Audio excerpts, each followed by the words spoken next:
Hey, what's up everybody? It's TR with Earth Angel Mushrooms. Thought I'd do another video and give you an update on my shiitakes. So the last video was these shiitakes. I think it was 2 days ago.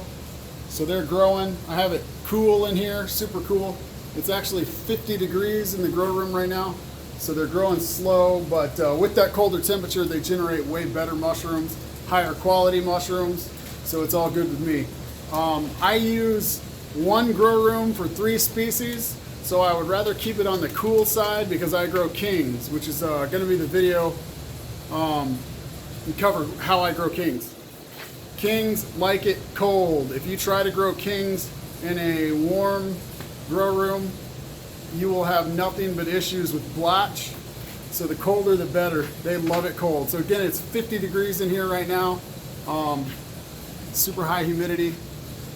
There's Jonathan from NYC. So he's starting a farm out in New York. He's here learning how I grow. So get a pic of my kings. So I'm doing 10-pound blocks. And you can see that these kings are rocking it out. Get a better angle here. I don't grow a whole lot of kings. I grow about 120 pounds a week. And then I also sell my king blocks. I sell all my blocks: oysters, kings, shiitake, brown oysters, gold oysters. So if you're interested in buying blocks, I sell blocks. So here's another angle of the kings. You can see they are looking absolutely amazing. These blocks are going to probably yield 2.5 pounds per 10-pound block. These are a little bit further behind. And these are next week's batch. So you can see they're right on schedule. Anyway, you want to keep your grow room nice and cold for kings. If you don't, keep your grow room on the lower end of the temperature spectrum for kings. You will have nothing but issues with blotch, pinning. So in the wintertime, when I can get away with keeping it super cold, I keep it at about 50 degrees or in the low 50s. Then I'm not paying for heat, and the kings will let me get away with murder growing in those temperatures.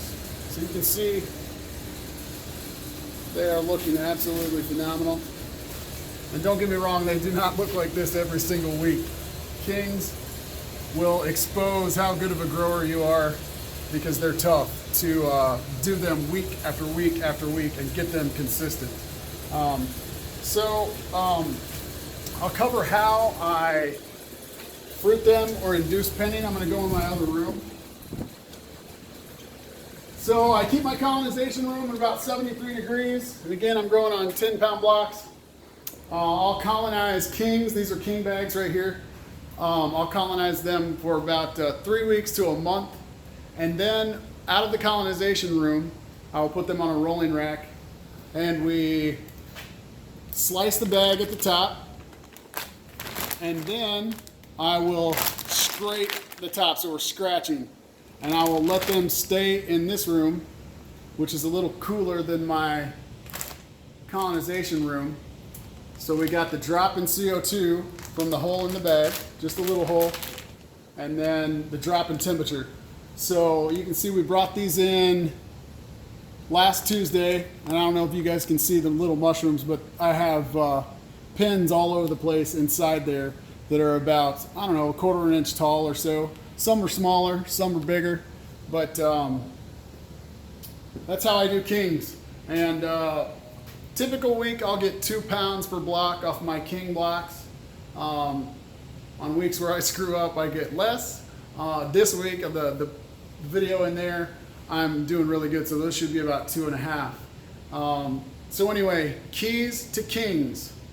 Once they're colonized, leave them in the colonization room for an extra week or 2. So they should be colonized in 2 weeks. If they don't, something's up with the spawn. They should be colonized in under 2 weeks, just like oyster mushrooms. However, you're not going to get the yields that you would if you leave them in longer. You wouldn't get them if you put them in the grow room at 2 weeks. So I leave them in there 3 to 4 weeks. Then I bring them in here. So I got a temperature drop and a CO2 drop, and the bag is acting sort of like a humidity dome, so you don't have to worry about putting them in a high humidity area at that point. Now when they go in the grow room, you want to keep that humidity high for kings, temperature low. CO2, you can get away with a higher CO2 with kings than you can of oysters.